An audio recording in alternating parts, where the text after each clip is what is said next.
Have you ever asked yourself, what gun is that guy using? What are the best attachments in Battlefield 6? Or why do we keep getting smoked by assault rifles? Well, you clicked on the right video because today I'm going to show you the best assault class loadout in Battlefield 6. From the best weapons, gadgets, and attachments, I'll help you dominate the battlefield and push every objective and win the gunfight.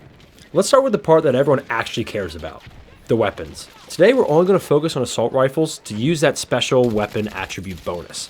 You get faster sprint to fire speed and quicker weapon switching. This is crucial when playing aggressively and pushing objectives and smoking your opponents. Right now, the best assault rifle in Battlefield 6 is the Cord 6P67. This gun's an absolute monster and dominates at close, medium, and even long ranges. And it's easily, by far, one of the most versatile rifles in the assault class. The Cord has the highest rate of fire out of all assault rifles, and also has great weapon bloom. The Cord is the third best precision out of any assault rifle. It's an absolute laser. And the fastest aim down sight speed, making it perfect for snapping onto targets and winning all types of gunfights. While that's only the base weapon, I have two loadouts here for you that will absolutely dominate in two different scenarios. First, we're talking about a low recoil, longer range engagement build. Let's get into it. For optic, honestly, use whatever you'd like. I prefer a 1.5 to 2 times scope to save the rest of the points for other attachments. For muzzle, I recommend using the long suppressor. It keeps you off the minimap and also reduces recoil while shooting. It's a great all-around suppressor, and not too expensive either. For barrel, I recommend using the heavy barrel. It improves firing accuracy, also known as bloom, over extended periods of time.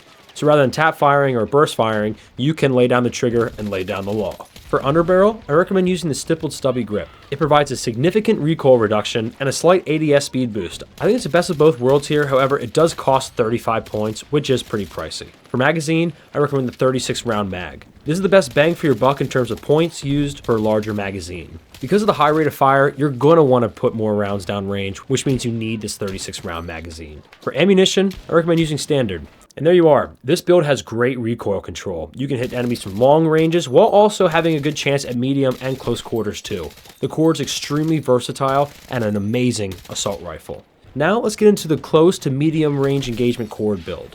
I think this is one of the best weapons in the entire game and by far the best assault rifle you can use. For optic, like I said earlier, use a 1.5 to 2 times scope. For muzzle, once again, use a long suppressor. Keeps you off the minimap and reduces recoil. For barrel, use the light barrel. It improves ADS accuracy and transition to aim down sight speed. This will help you get the jump on people who are really close to you and just absolutely tear them up.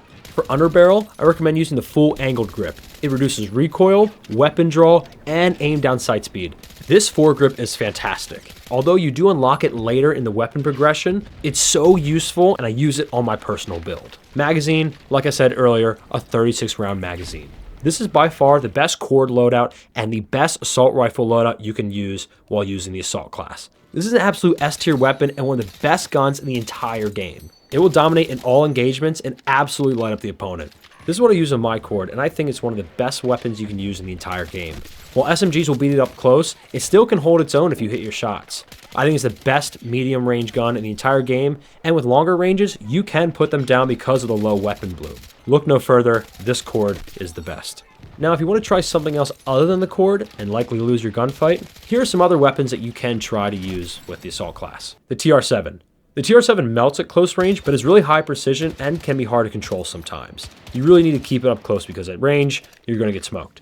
The L85. I think the L85 is a great all-around assault rifle, but it's the last AR you unlock, so make sure you're knocking out those weapon assignments. And what I think is the second best assault rifle, the SOR, or the SCAR. It hits really hard and performs well at medium to long ranges. However, because of the low rate of fire, you're going to get beat up close. For your secondary weapon, I highly recommend the Magnum M44 pistol. It hits incredibly hard, but you need to land your shots because the revolver only holds 6 rounds. Since the assault class can carry 2 primary weapons as its special gadget, the secondary isn't as important on the assault class. However, if there is one, I highly recommend the M44 Magnum.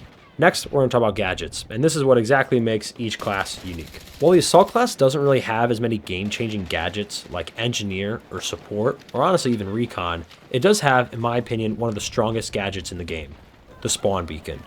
The spawn beacon allows you and only your squad to spawn on a certain location in the map where you place it and flank the enemy.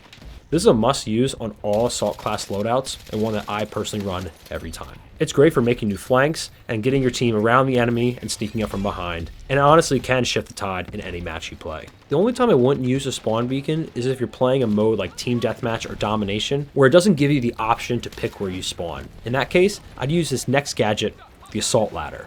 The Assault Ladder is a great secondary gadget option for the Assault class. It has two modes. It has ramp mode and ladder mode, depending on the angle which you're trying to use it. It's great for allowing players to get vertical and also flank the enemy and get to hard to reach places where you couldn't reach otherwise. I think it's great for opening up lines of sight, and combined with the spawn beacon, you can really find some great alternative spots and ways to flank the enemy. While I think the spawn beacon has more overall impact to the match, the ladder is still a fantastic alternative if you want more mobility or creative positioning.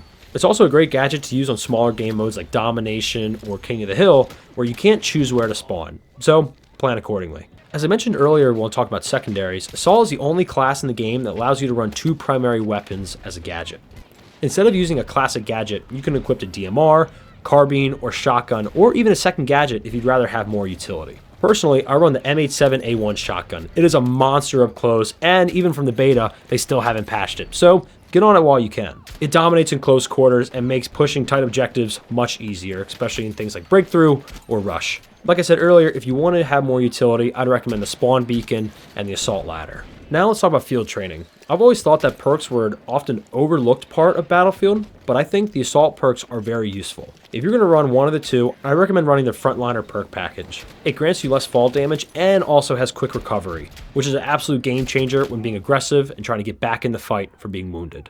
Now, the special gadget. I personally think the Adrenaline Injector is underpowered compared to the Support Pack, Repair Tool, and the Motion Sensor. However, I do think it has its place when you're trying to push objectives. It takes 800 milliseconds to activate, but what's even worse is you can't use your gun for 2.2 seconds when active. It takes you out of the fight for way too long, and it can get you killed many times. That being said, it does give you a speed boost and 20% reduction in explosive damage, meaning you can literally stay on top of a grenade and it won't kill you. A great way to use it is using it when you're about to enter an objective in a safe place rather than using it in the middle of a gunfight. It's just not viable and it takes too long. I believe that DICE will buff the Adrenaline Injector in some future update, but as of right now, it falls flat compared to the other classes. If I had to give a couple tips about how to use the Assault class, I recommend being aggressive. You have nothing to worry about other than getting the objective and getting kills. You don't have to worry about reviving people, you don't have to worry about repairing or spotting like other classes. Your job is to push the objective, be a slayer, and rack them up. Especially when using the core build I just gave you, you can absolutely tear up the other team and win gunfights from all different types of ranges. If you play Assault like the tip of the spear, you'll dominate objectives, win gunfights, and absolutely rack up kills all game long. If this guide helped you out, make sure to like the video, subscribe for more Battlefield 6 content, and let me know in the comments which class you want me to cover next. Thanks for watching. Now get up there and smoke the enemy.